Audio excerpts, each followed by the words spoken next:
어, 제가 지금 여기 고향에서 고향의 근대사를 좀 이렇게 찾다 보니까 그 생각나는 게 있어서 우리가 기독교 안에서만 볼 게 아니라 기독교 바깥의 세상도 한번 시각을 가지고 한번 봤으면 어떨까 해서 오늘은 좀 거시적으로 우리 기독교와 연관된 세계사의 큰 네 가지 농민혁명을 참고를 하면서 기독교하고 연관을 시켜보고 오늘 성경 말씀을 우리가 그 기본에 두시고 한번 비교를 한번 해보셨으면 좋겠습니다. 옛날 그 학창 시절로 한번 다 같이 가보겠습니다. 화면 공유하겠습니다.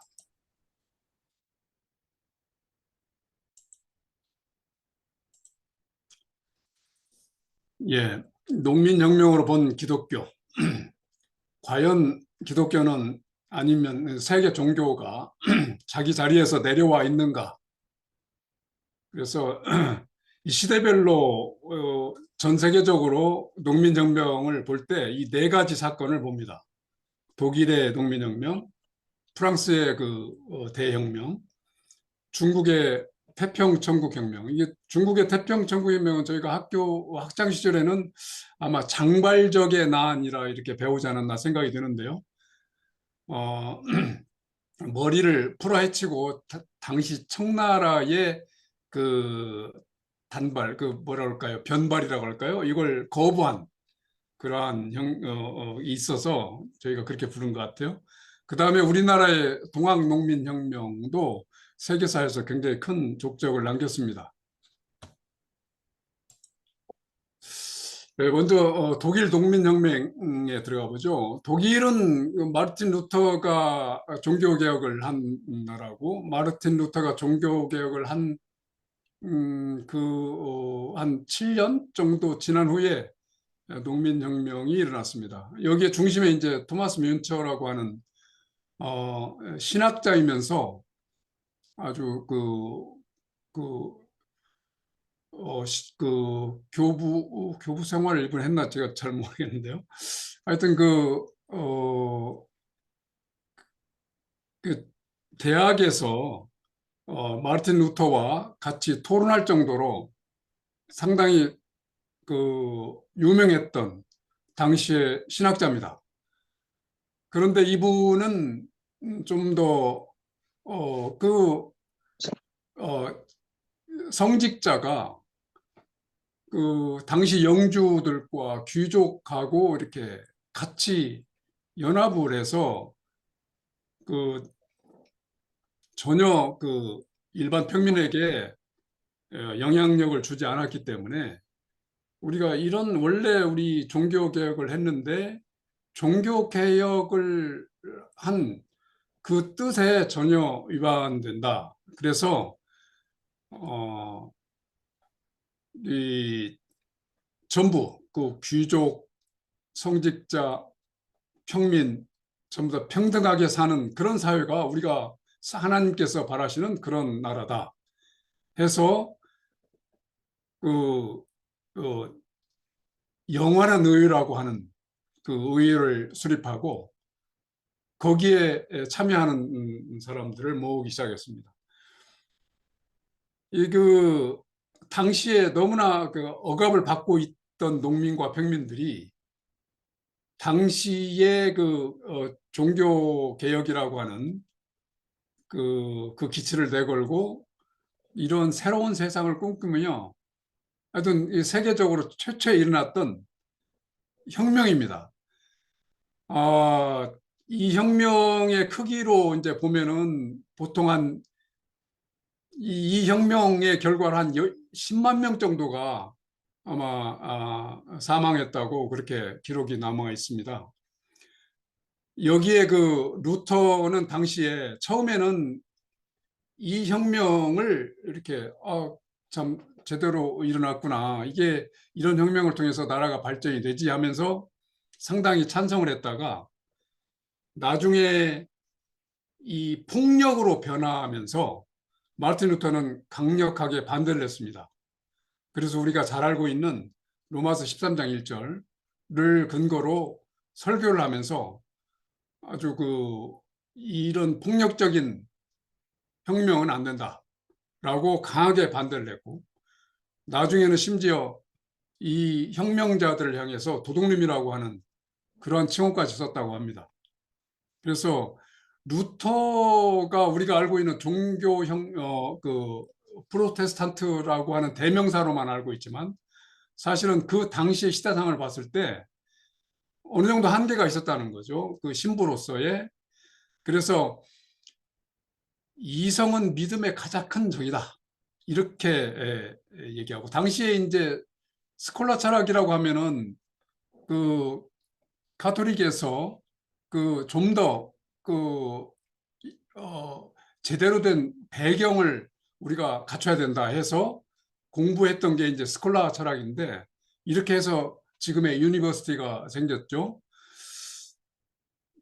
하여튼 이 당시에는 어느 정도 이렇게 한계가 있었던 것 같아요. 오직 믿음을 강조했던 그 루터로서도 이성은 믿음의 가장 큰 적이다 할 정도로 한 그 한계, 우리가 좀 생각을 해보시고 다음에 좀 넘어가 보겠습니다.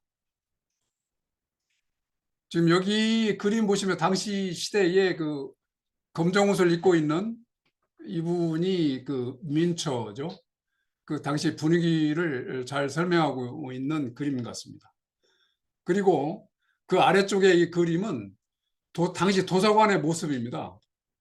그러니까 이제 그 인쇄술이 발달되기 전에 그 전 모습인데, 이 책이 나왔을 때 이게 다 자물쇠로 잠겨져 있어요. 그러니까 성직자 아니면 이것을 열람할 수 없는 그 정도, 그러니까 그 시대상을 우리가 이해를 해야 됩니다. 이 도서관의 모습이 이제 그때를 우리가 잘 이해할 수 있을 것입니다. 프랑스 혁명, 우리가 그 대혁명이라고 하는데, 이 혁명을 알기 전에 우리가 알아야 될 게 위구노입니다. 위구노면 영국에는 청교도라고 하지만 프랑스에서는 개신교를 위구노라고 했죠. 프랑스에서 일찍부터 그 구교와 신교의 싸움이 아주 극렬했는데요. 결국에는 위구노들은 이 바돌로메 축일 대학살 이후에 해외로 다 빠져나갑니다. 이때 나간 사람이 한 100만 명 정도 됐다고 하는데요.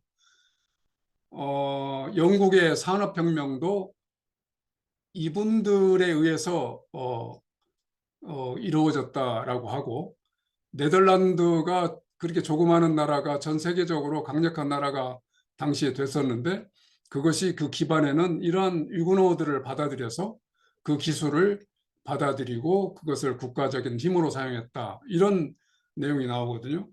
그건 왜 그러냐 그러면, 이 당시에 프랑스에서는 유명한 신학자가 있었죠. 칼빈이라고 얘기하는 칼뱅. 이분은 마르틴 루터하고 약간 종교 신학 해석이 좀 다릅니다. 마르틴 루터는 우리가 오직 믿음으로 청빈하게 살아야 된다, 이렇게 강조한 반면에, 칼뱅은 우리가 열심히 우리가 하나님께서 받은 요 자기의 그 재능을 가지고 열심히 일해서 이익을 남기면 이것으로 어려운 사람을 도울 수 있고, 이 자체가 하나님의 축복일 수 있다, 이렇게 해서 상당히 아주 근면하게 일하는 이런 쪽으로 많이 이렇게 성경을 해석을 했던 것 같아요. 그래서 그 당시 유구노들은 프랑스에서 가장 기술자가 되었고, 가장 유명한 학자가 되었고, 무역업자가 되었고, 당시에 상당히 열심히 일한 결과에 그 재능을 가지고 있던 사람으로 보이는데, 이런 분들이 이제 다 외국으로 떠났다고 보면 됩니다. 그리고 나서 남아있는 구교의 성직자, 그리고 귀족, 이런 분들이 한 40% 차지하고, 전체 토지를 한 40%를 가지고 있었으니까 원래 2%밖에 안 되는데, 지금 남미에 문제가 되는 것도 제가 있을 당시에는 10%도 안 되는 뭡니까 어, 유럽이나 이런 데서 온 분, 백인하고 이 사람들이 정권과 재산을 전부 다 거의 한 50% 이상 차지하고 나머지 뭐 90%가 일반 평민들이 아주 가난하게 사는 그런 것 때문에 계속해서 나라가 혼란되어 가는 것으로 그렇게 알고 있었습니다. 역시 마찬가지 이 당시 프랑스에서도 이렇게 해서 나라가 상당히 불만이 막 쌓였을 때에 이 사건이 한번 생깁니다. 이 삼부회라고 하나가 있는데요. 삼부회.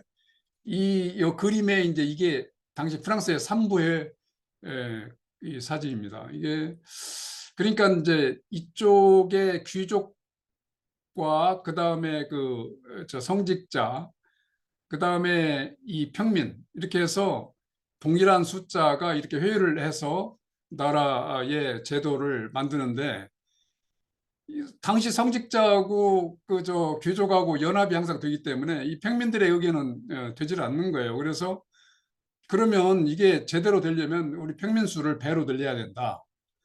그래서 의견이 서로 토의가 돼야 된다라고 한 것이 받아들이지가 않았기 때문에 결국에는 우리가 잘 알고 있는 바스티유 감옥을 점령하는 그러한 일이 생깁니다. 왜 그러냐면 우리가 이렇게 힘이 약하기 때문에 그러니까 적이 가면 무기가 있고 그래서 그 무기를 탈취해서 우리의 힘을 갖추자 해서 그렇게 했는데 그게 성공을 했어요. 이 소식을 들은 이제 각 지방의 농민들이 우리 이제 평민들의 세상이 왔구나 해서 전부 다 같이 이 혁명에 참여를 해서 농민혁명이 돼버린 겁니다. 영주들을 완전히 습격하고 그 아주 이때가 우리나라의 그 혁명처럼 본권 그때 당시 이제 그 문서 계약된 거 다 태우고 뭐 관리들 습격하고 이런 어마어마한 사건이 벌어져서 결국에는 뭐 공화정이 됐다가 이때 당시가 이제 왕정의 마지막 루이 16세 그때 당시니까 공화정으로 됐다가 또 이게 뭐 혁명이라고 하는 게 제대로 된다고 하더라도 항상 우여곡절이 있는 거니까 그 뒤에 우리가 잘 알고 있는 어, 프랑스 나폴레옹이 등장하고 다시 또 나폴레옹이 죽고 나서 다시 공화정이 됐다가 뭐 하는 이러한 것이 계속 반복해서 결국에는 프랑스가 아주 민주주의가 되는 그 1등 국가가 됐죠. 적과 흑의 브루스라고 하는 것은 제가 가장 좋아하는 노래인데 당시에 그 사회상을 볼 수가 있는 거죠. 적은 적색, 빨간색은 귀족을 상징하고 흑색은 이제 그 성직자를 상징하는데 일반 평민들이 출세할 수 있는 길은 귀족하고 어떻게 돼서 가족이 되거나 아니면은 성직자 라틴어를 열심히 공부해 가지고 성직자가 돼 가지고 나가는 방법도 없어요. 그러면 그 이외의 길은 전부 다 막혀 있어 가지고 자기 뭐 후손 대대로 뭐 농민을 될 수밖에 없는 이러한 사회 구조가 됐기 때문에 스탕다리슨 그 적과 흑의 그 책에 잘 나와 있지만 이 적과 흑 그러면 그 당시의 시대상이 한눈에 볼 수 있는 거죠. 이 밑에 그림은 이 지금 그 사회상도 그대로 내가 보여주는 그림이고요. 이 칼뱅은 우리가 잘 알고 있는 신학자입니다.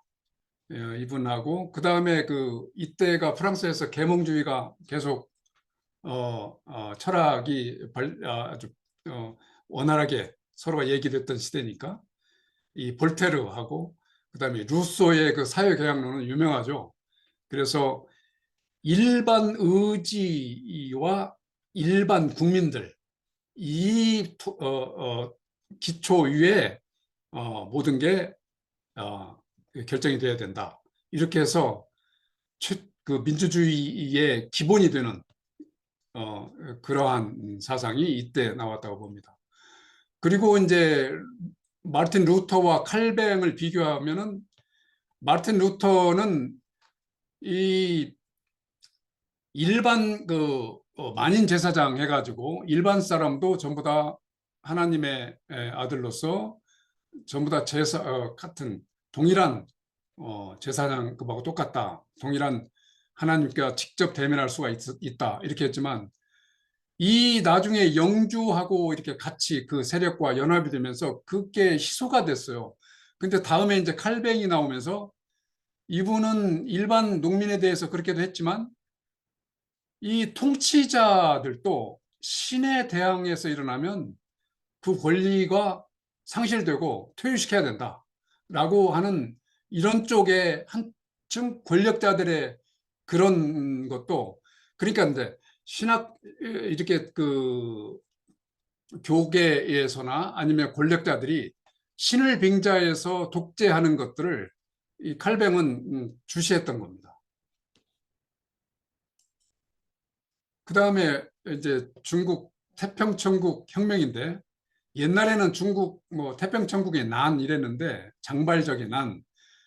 근데 지금은 전부 다 혁명으로 바뀌었고 요 정신으로 해서 나라를 만들자 해가지고 그 중화민국이 세워졌는데 지금은 이제 그 사회주의로 이렇게 바뀌어졌죠. 이 홍수전이라고 하는 사람, 이 사람은 어 당시에 이제 그 아편 전쟁 때문에 완전히 나라가 아주 어수선하고 이런 그 제대로 통치가 안 됐을 때입니다. 근데 이분도 상당히 그 공부를 잘했고 유능한 분 같아요. 근데 과거 시험에 가면은 계속 낙방하는 거죠. 왜 그러냐면 이미 결탁을 돼가지고 과거 시험에 합격할 사람이 정해져 있었기 때문에. 그래서 이제 북경에 가면은 이렇게 여러 번 낙방하면서 그때 당시에 들어온 선교사를 만났던 것 같아요. 그래서 거기서 교리를 배우고 성경을 가지고 옵니다. 그러면서 집에서 뭐 고민하다가 열병으로 이렇게 앓는 동안에 종교 체험을 해요. 그래서 자기가 예수님의 동생이다. 그래서 이 하나님과 만나게 하는 자기는 천왕이다. 이렇게 하면서 배상제회, 그러니까 자기를 섬기는 이러한 조직을 비밀스럽게 만드는데 이게 이제 농민에게 강력하게 영향을 준 것은 이 그 토지를 농민에게 아주 고르게 분배를 하고 그 다음에 국가의 재산은 전부 다 공유하는 그런 시스템이고 미국의 민주주의를 그 대통령제로 해서 미국의 민주주의를 가미했다는 거죠. 이렇게 해서 우리가 나라를 얘기를 하고 거기에 이제 기독교의 그 교리가 같이 들어가니까 아주 이상적인 이러한 태평천국을 우리가 만들자라고 해서 정해진 게 이제 태평천국의 난이죠. 그래서 이 전 세계에서 가장 큰 혁명이 이 중국 태평천국의 혁명입니다. 영향력은 프랑스 혁명이겠지만 실제 전쟁 규모로 봐서는 이 태평천국입니다. 이 화폐를 보시면 우리가 알게 되는데요. 뭐 아주 14년 동안이나 갖고 결국에는 그때 조차지에게 왔던 영국군을 끌어들여 가지고 이런 혁명을 무너뜨립니다. 결국에는 이제 그 영국의 그 힘, 각 나라의 그 힘을 외국의 힘을 더 세게 만들고 나라의 그 기강이 완전히 기본이 무너지는 이러한 혁명으로 결국에는 됐습니다.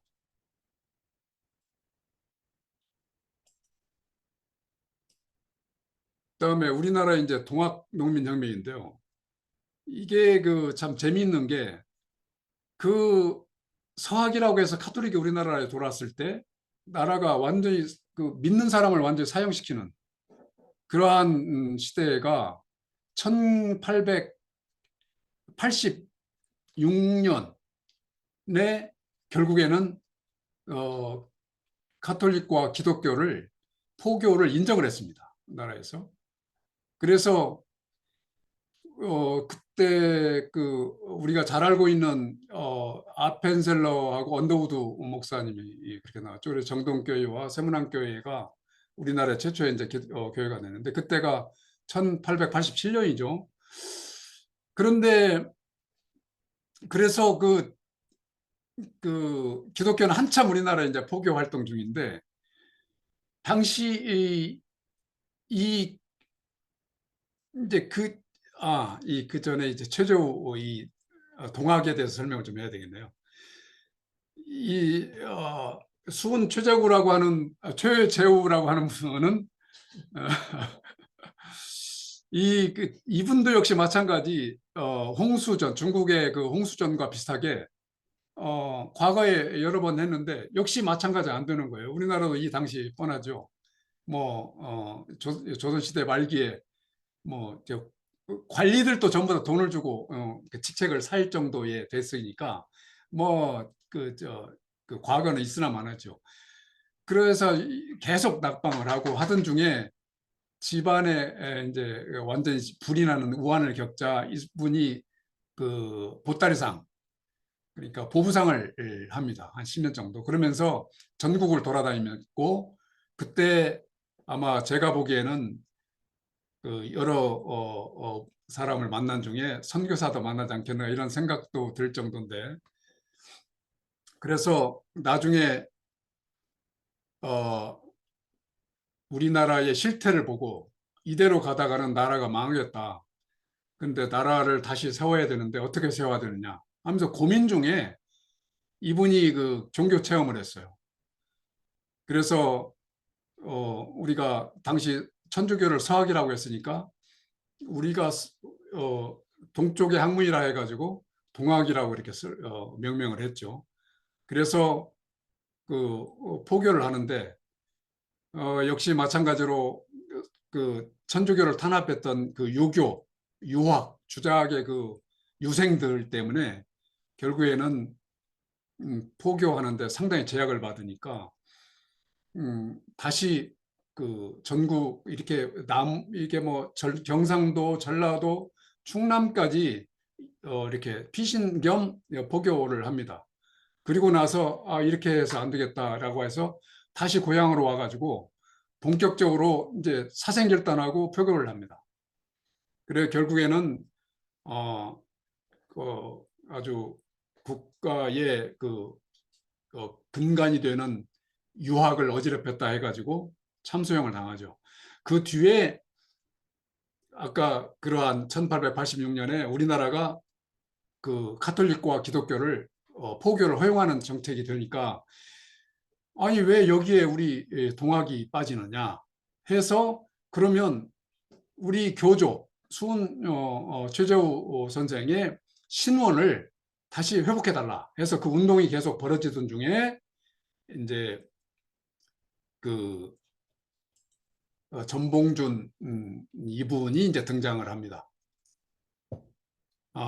그래서 이분은 원래 아버지부터 자기 본인까지 이렇게 계속 유학 공부를 좀 했던 것 같아요. 경서를 많이 읽고 그래서 농사도 지으면서 지방에 훈장도 하고 한약방도 운영했다고 합니다. 그리고 이렇게 좀 세상 물정을 좀 알고 좀 어느 정도 이렇게 뜻이 있으니까 잠시 또 한양에 가서 대원군도 만나고 운영궁에서 몇 개월 식객 생활을 하면서 내려옵니다. 그래서 그때 이 동학의 그 접주가 되는데 이때 이제 비밀 조직을 만들어요. 그래서 그 동학의 그 교리와 대원군의 그 아마 그 미략이 있었다고 하는데 있었는지 없었는지는 모르겠습니다. 근데 그걸 통해서 사람을 모읍니다. 근데 그때 당시 고부 군수로 조병갑이 오는데 이 사람이 보통 사람이 그저 당시에는 뭐 특별한 사람이 아닙니다. 왜 그러냐면 이 삼남 지방에 오면은 이것은 뭐 당연히 국가에 이렇게 뇌물 올리는 게 정해져 있었고 그다음에 여기 와가지고 한 뭐 몇 년 하면은 자기가 평생 먹고 살 것은 마련해야 된다는 뭐 전임 감사합시다. 전부 다 그 군수들이 다 그런 생각을 가지고 있었기 때문에 이 사람도 역시 그렇게 했는데 문제는 이제 좀 심하게 했던 것 같아요. 예를 들어서 기존에 물주기를 막아가지고 농사에 물을 끌어쓰고 있는데 그걸 없애버려가지고 더 큰 곳에 그렇게 보호를 만들어가지고 그러니까 물을 막는 그 뚝을 만들어서 세금을 더 걷는 거죠. 그래서 그게 너무나 많다라고 항의하니까 전복리 아버지가 그것 때문에 형문을 받고 신음식 앓다가 죽습니다. 그래서 이게 안 되겠다 해가지고 이때 그 동학도를 모아가지고 관할을 공격합니다. 제가 그 고부에 가봤는데 지금은 고부 초등학교가 이렇게 돼 있더라고요. 이쪽의 언덕에서 그러니까 이 서문 쪽에서 제가 찍었어요. 그리고 당시에 그 고부 군 관하가 이렇게 생겼는데 이 관청 가운데 중심에 이 동원 여기에 초등학교가 딱 들었었고 제가 이쯤에서 사진을 찍은 것 같습니다. 이게 이제 전봉준 장군의 그 생가고요. 그 다음에 요 이제 만세보라고 하는 곳이 처음에는 농민들이 이쪽을 막아가지고 이렇게 물줄기를 이 농토에 다 끌었었는데 이걸 다 없애버리고 조병갑 군수가 여기다가 만세보를 세웠어요. 이게 지금 이 공원 위에 올라가서 찍어서 그렇지 이 물줄기가 엄청나게 커요. 여기는 더 큽니다. 언제 고향에 오시면 제가 이곳에 한번 제가 어, 방문을 시켜드릴 텐데요.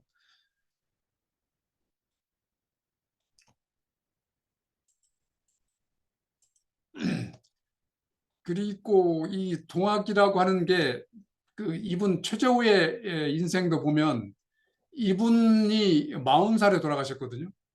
역시 전봉준 장군도 40살에 돌아가셨어요. 근데 그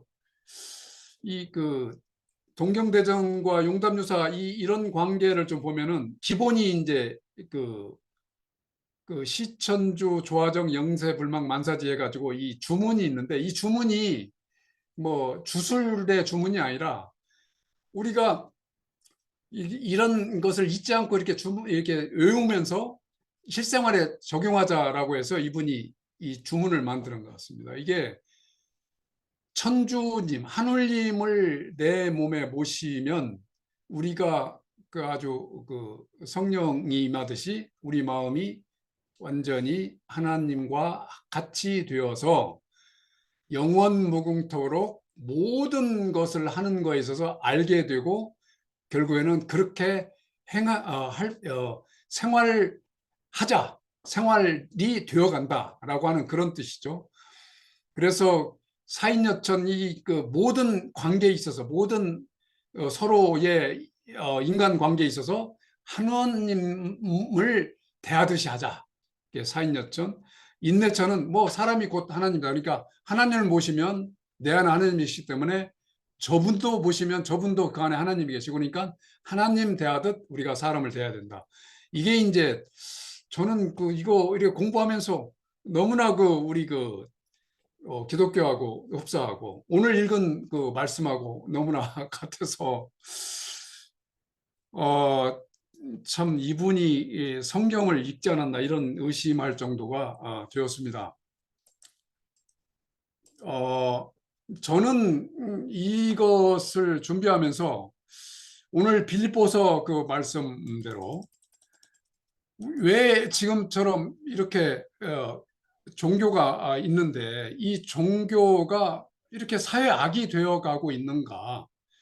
이것은 우리가 역사적으로 보면은 자기 위치에서 자기를 내려놓지 않고 결국에는 그렇기 때문에 지금 우리 그 기독교나 마찬가지 가톨릭도 그렇고 뭐 모든 종교가 다 여기에서 벗어나지를 못하는구나 하는 생각을 했습니다. 그래서 오늘 이 말씀으로 제가 담화를 좀 준비했습니다. 예, 이상입니다.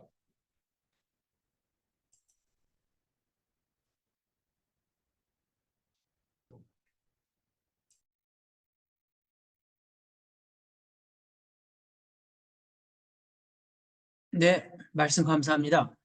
잠시 음악을 들으신 후에 토론 시간을 갖도록 하겠습니다.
네, 오늘 성경 말씀 본문이나 담화 내용에 대한 질문, 소감을 나누는 시간입니다. 말씀하실 분은 마이크를 켜거나 화면 맨 아래 반응에 손드는 표식을 클릭해 주십시오. 많은 분들이 골고루 발언할 수 있도록 발언은 2분 이내로 해주시면 좋겠습니다.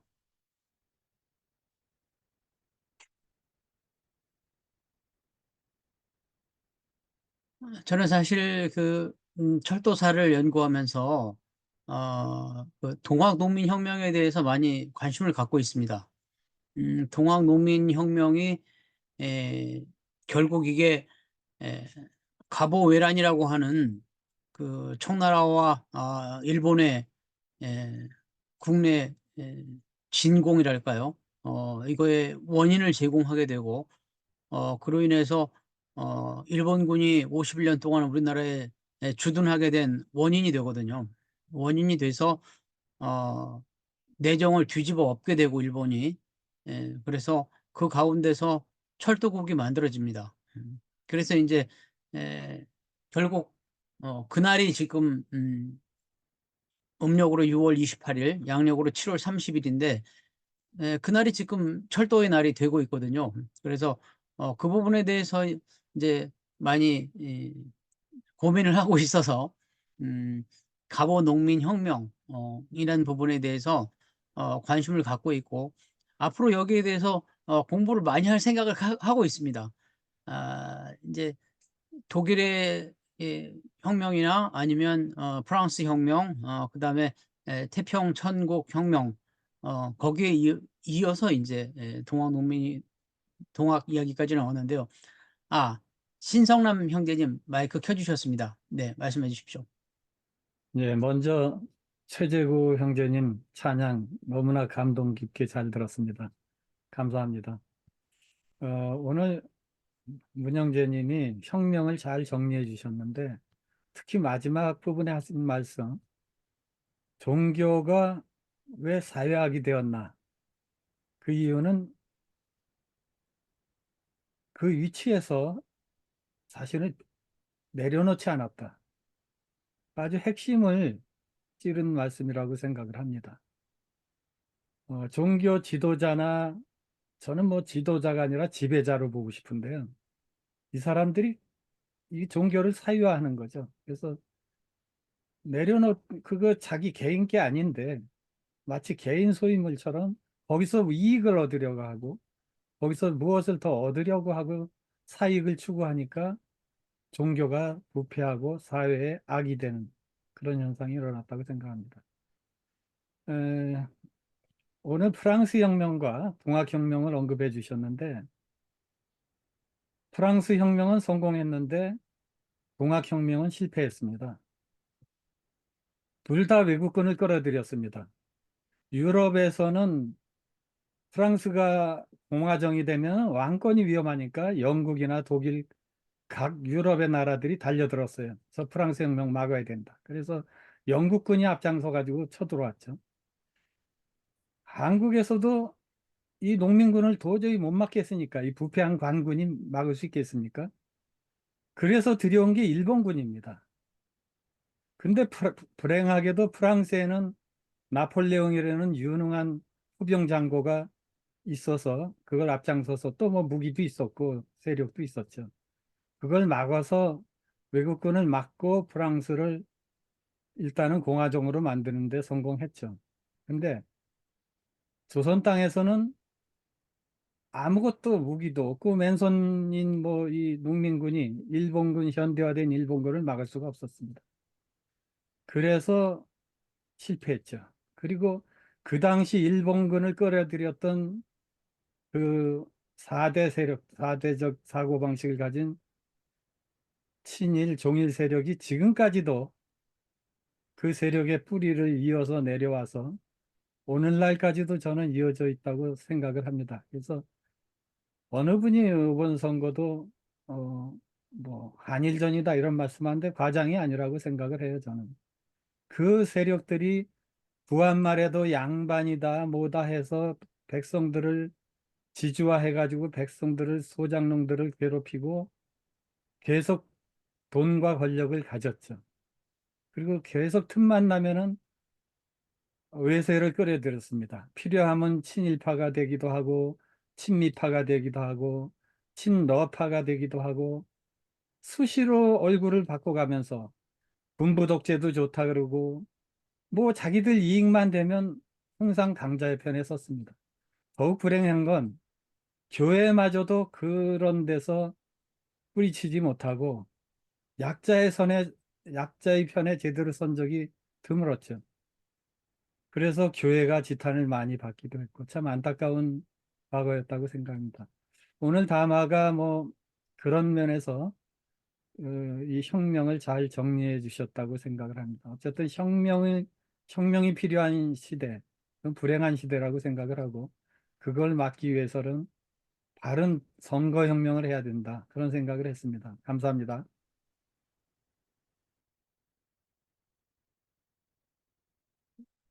네, 감사합니다. 아까 제가 말씀드린 부분을 조금 더 말씀을 드리면, 사실, 당시 에, 동학군의 그 전주성 함락, 그다음에 불길처럼 올라오는 그 기운을 감당하지 못해서 원병을 요청한 우리나라 입장에서는 이제 청나라 쪽에 요청을 했던 겁니다.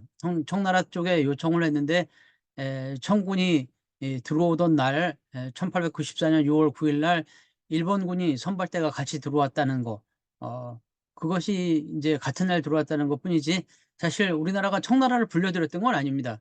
일본이 의지를 갖고 쳐들어온 것뿐이죠. 예, 박선배 형제님 말씀해 주십시오. 예. 어, 저는 그 동학 농민을 생각할 때 이제 이런 생각이 갔더라고요. 그 지도자들이 어떻게 아주 순진한 농민들이었을 텐데 죽음을 무릅쓰고 뭐 3만 6천 명 정도 된다고 그러던데 그런 사람 어떻게 거기에 갈 수가 있었을까? 총도 없고 단지 농기구만 들었다고 그러는데요. 참 아이러니한 거죠.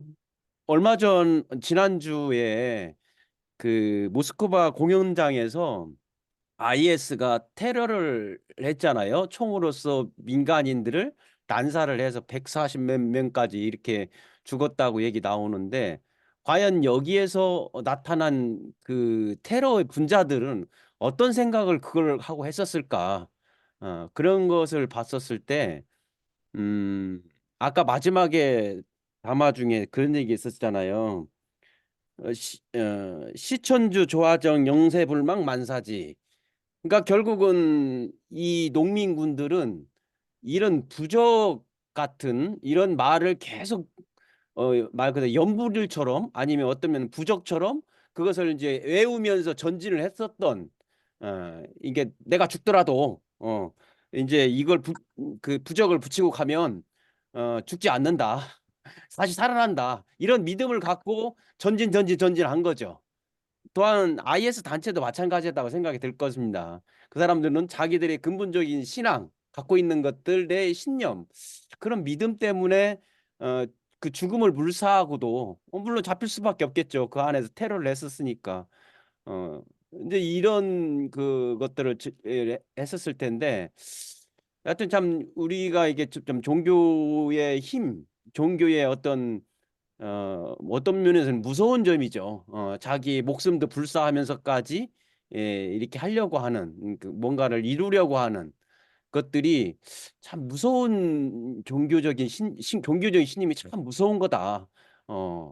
그런 생각을 해봤어요.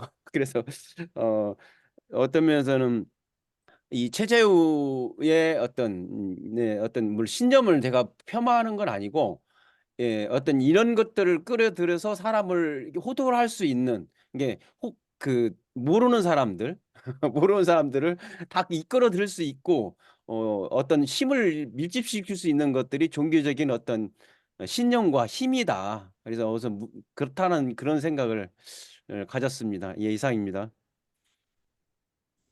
네, 감사합니다. 네, 제가 얘기해도 네네, 될까요? 이병석 의원님 말씀해 주십시오. 네. 아니, 여기 양보영 자매님이 먼저 하시려고 하신 거 아니에요? 아니, 먼저 하세요. 다음에 할게요. 예, 제가 이 말씀을 듣다 보니까 어떤 생각이 들었냐면, 우리 창세기에 그런 말씀이 있잖아요. 생육하고 번성하고 땅에 충만하라, 땅을 정복하라.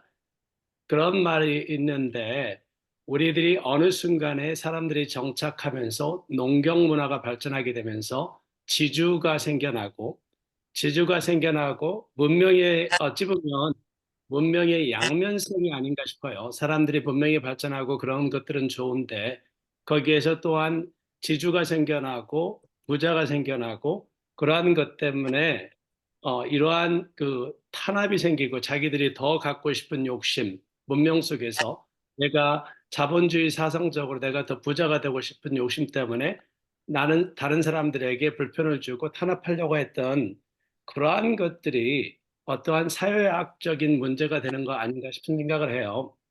교회도 대형화가 되려고 하다 보니까 결국에는 대형화되면서 사람들이 결국에는 하나님을 생각하는 게 아니라 교회를 생각하는 거고 목사를 생각하는 거고 그러한 문제가 발생하는 것이 그 현실적인 문제로 발전하고 있는 것 같아요. 농민들 역시도 그런 지주들하고 대항하는 그러한 문제들 저는 그런 다양한 농민들에 대해서 어찌 보면 찬사를 보내요. 그 사람들이 어떤 뭐 주문을 외우고 갔다기보다도 그 사람들이 억압받는 것들에서 벗어나고 싶은 더 이상 그래 내 자식은 또 우리 가족들은 억압받지 않았으면 좋겠다는 그런 간절한 마음 때문에 일어났을 거라고 생각하고요. 이러한 것들이 아마 시대적으로 문명에 우리가 살고 있는 어떤 양면성 때문에 그러한 것들이 있지 않을까 하는 생각을 하게 돼요. 옛날에 이제 저 도장 태권도 하는 경우도 이런 경우가 있었어요. 태권도가 조직화가 되고 한국에서 대한태권도협회가 만들어지고 국기원이 만들어지려고 할 때 반대하신 사범님들이 몇 분 계세요. 극기 주장하는 우리는 조직화가 된 게 아니라 우리들은 각 도장들을 존중하고 도장들이 성장하고 잘할 수 있도록 그것만 하면 되는데 왜 조직이 돼서 자기들 권력을 가지려고 애쓰느냐 그렇게 비판하던 경우가 있었거든요. 그러한 분들은 그걸 외면하고 조직 속에 들어가지 않으려고 했었고 그런 것처럼 아마 교회 역시도 대형화가 되고 뭐 어떤 노예라든지 뭐 어떤 것들이 있어서 그러한 병폐가 작용하지 않나. 사람들은 문명, 문화의 유면성 때문에 이러한 문제가 생기지 않아. 농민 문제도 저는 그런 일종인 것이 아닌가 하는 생각이 들었습니다. 네, 그럼 양보영 자매님 말씀해 주십시오. 네, 옛날부터 왜 혁명이 필요했나? 그러면은 옛날에는 다 그 종교하고 정치하고 한 사람이 했잖아요. 그래가지고서는 정치와 종교가 그걸 갖다 같이 해가지고 이제 사람들을 갖다 억압하고 사람들을 착취하고 그렇게 이제 있다 보니까 그 혁명에 이제 정말 하나님을 체험한 사람들이 거의 대부분이던데 그런 사람들이 이제 지도자가 돼가지고 그렇게 이제 바꿔보자. 지금 얘기하는 이제 촛불혁명 같은 거랑 좀 비슷하겠죠. 그래가지고 이제 한국에서나 중국에서나 이제 거기 유럽에서 전부 다 나왔는데 그 옛날에도 그 보면은 그 정치가가 굉장히 권력을 가졌어요. 그러니까 그 사람들이 돈으로 죄도 자기네는 돈으로 다 해결한다. 그래고 돈을 갖다가 죄가 없다. 그리고 이제 돈 없는 사람만 죄가 있다고 그래가지고 돈 없는 사람들은 다 죄인으로 취급했잖아요. 그리고 니네들은 죄를 다 지은 사람이니까 구원이 없는 사람들이다. 그래갖고 이제 면죄부도 팔고 그랬잖아요. 나중에 돈 벌라 그러면서 천국 가려면은 돈 모아갖고 다른 거 아무것도 먹지 말고 다 여기다 해갖고 죽을 때에 천국에 가라.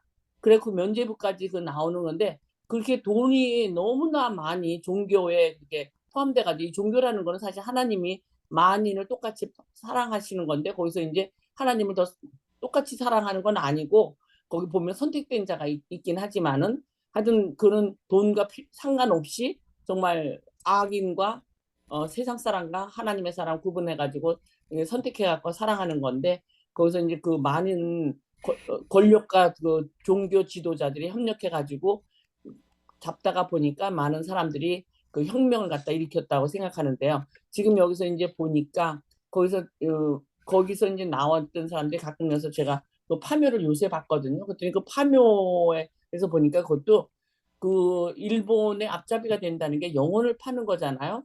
근데 이제 거기서 파묘를 보면서 제가 요새 일어나는 거는 그 프리메이슨을 생각이 딱 들더라고요.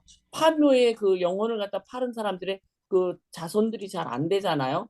근데 이제 사람들은 하나님은 진짜 계속 승승장구하게는 만들지 않고 그리고 자기 영혼을 팔아먹은 사람들한테는 그런 게 안 되죠. 똑똑하고 뭐 겉으로는 막 귀족이고 그래도 그 속을 들여다보면 정말 불안에 떨면서 살고 있는 건데 그 파묘에서 얘기했던 요새는 근데 그 유럽에서는 이제 프리메이슨이 있는데 그 사람들도 마귀한테 영혼을 팔았거든요. 그래서 겉에서는 굉장히 아주 그냥 축복된 삶으로 살고 있는데 그 자손들이 굉장히 힘들게 살고 있어요. 그 속을 들여다보면은 굉장히 정신지체자라든가 불구자라든가 이런 사람들이 많이 나오고 그래가지고서는 거기서 힘들게 하는데 하여튼 이렇게 똑같이 우리가 하나님한테 잘 배야지 너무나 이제 이렇게 지도를 갖다 엉터리로 억지로 잡으려고 그러면은 하나님이 심판하신다. 그걸 갖다 해서 배웠습니다. 감사합니다. 오늘 그 혁명이란 것 말씀해 주셔서 너무 감사합니다. 문형대님. 네, 시간이 많이 지났는데요. 최종호 형제님 말씀을 들어보고 문영호 형제님께서 마무리해 주시겠습니다. 오늘 혁명 네 가지를 세계적인 혁명들 네 가지를 잘 정리해서 좀 또 배웁니다. 그런데 사실은 우리 누구야 그저 마틴 루터 내가 1991년도에 마틴 루터가 갇혀 있었던 그 바트버그 성 그때가 아마 독일의 통일을 막 시작했을 때예요. 그래가지고 그 이제 바트버그를 내가 갈 기회가 있어가지고 이제 가서 방문을 해봤는데 거기가 아마 이제 그때 당시 동독의 그 라이프치히를 경유로 해서 이제 가는 그런 곳이었는데 저는 이제 개인적으로 그런 생각을 해요. 마틴 루터의 그 종교 개혁이라는 그런 언어 타이틀을 만들어 가지고 너무 이제 과대평가되어 있는 거 아닌가 하는 그런 생각을 합니다. 그분은 사실은 이제 어떻게 보면은 오늘날 우리 용어로 이야기를 하면은 내부 고발자에 불과한 건데 그걸 그냥 아주 그 종교 전체를 그냥 확 뒤집어 가지고 그냥 개혁한 걸로 그냥 너무 과대평가되었지 않는가 싶습니다. 그리고 마틴 루터의 이제 그래도 가장 내세울 만한 그 공적이라고 하는 것은 이 성경 번역이라고 생각을 합니다. 성경 번역을 신약 성경을 이제 그때 당시는 거의 이제 완전히 그 맹인에 불과했던 그 여러 성도들 신부들만 알고 그런 그 성경을 이제 독일어로 이제 번역을 해가지고 했다는 거 그것이 또 하나의 시초가 돼서 또 이제 일반 성도들의 눈을 깨우쳐주고 또 그것이 또 하나의 또 이제 그 전환점이 돼서 또 다른 많은 번역 성경들도 나오고 했다는 거 그것에 대해서는 이제 굉장히 저는 이제 높게 평가하고 너무 이제 종교 개혁이라는데 이제 방점을 두고 하는 것은 조금 나는 이제 개인적으로는 그렇게 좀 생각을 합니다. 그리고 이제 우리가 사실은 이제 그 동학 혁명을 이야기를 하는데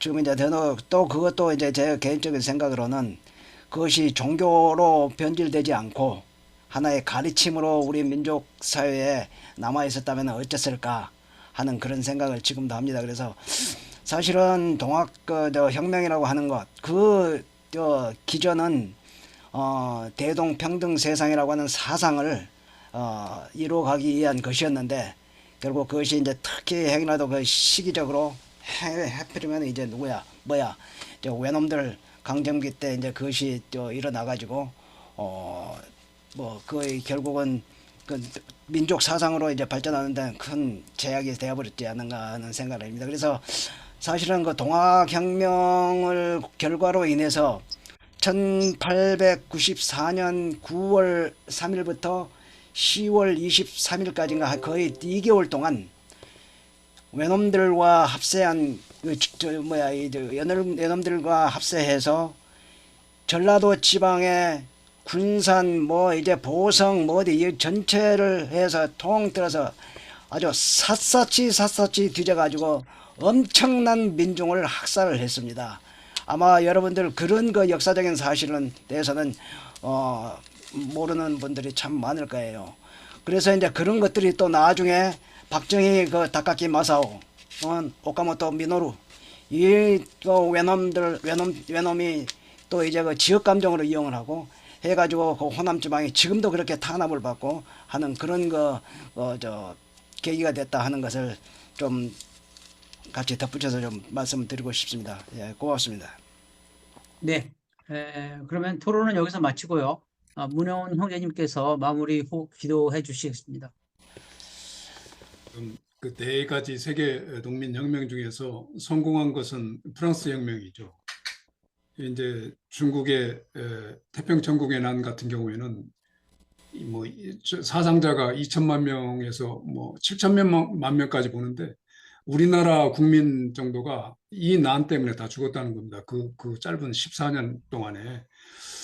그리고 이제 독일 같은 경우는 10만 정도 사상자, 우리나라 동학농민혁명 동안 10만 정도 이렇게 사상자가 생긴 걸로 일반적으로 보는데, 근데 이제 우리가 볼 게 이게 보면 되게 그 종교 쪽하고 연관이 이렇게 됐잖아요. 그래서 우리는 기독교인으로서 어떻게 이 사회를 봐야 되는가, 이런 시각은 우리가 더 공부를 해야 되지 않을까 이렇게 생각이 됩니다. 예를 들어서 프랑스 같은 경우에는 칼뱅이라고 하는 위대한 지도자가 있는데 이분은 계속 쫓겨다녔어요. 가난하고. 그리고 이제 루소 같은 이런 일반적인 사상가도 계속 가난하고 계속 쫓겨다니고 좀 그랬는데, 아마 두 분들이 이제 믿는 신앙인들, 그 비신앙인들의 정신적인 것을 어느 정도 이렇게 상당히 받아들일 정도로 이렇게 잘 이끌었던 것 같아요. 나머지는 전부 다 급진입니다. 그래서 이 급진적인 거에 피해를 보는 사람들은 일반 서민들이 결국에는 이렇게 많이 죽어나가는데요. 칼뱅 같은 분은 이렇게 개인 열심히 노력해서 이익을 남겨서 이렇게 도와주는 것이 좋겠다라고 하니까, 또 감리교의 웨슬리 같은 신학자는 그러한 것이 이제 자본주의의 시작인데, 만약 이렇게 되면은 그 배금 사상이 커지고 결국에는 말세의 시작이다, 이렇게까지 평가했거든요. 그러니까 이 사상이라는 것은 저희가 계속해서 발전이 되면서 그 시대에 가장 맞게 되는데, 제일 중요한 것은 결국에는 밑바탕에 그러한 우리 동학 같은 우리 기독교의 이러한 예수님의 사상이 완전히 일반적인 사람들이 이해할 정도로 바탕이 돼야 되지 않나, 이런 생각이 듭니다.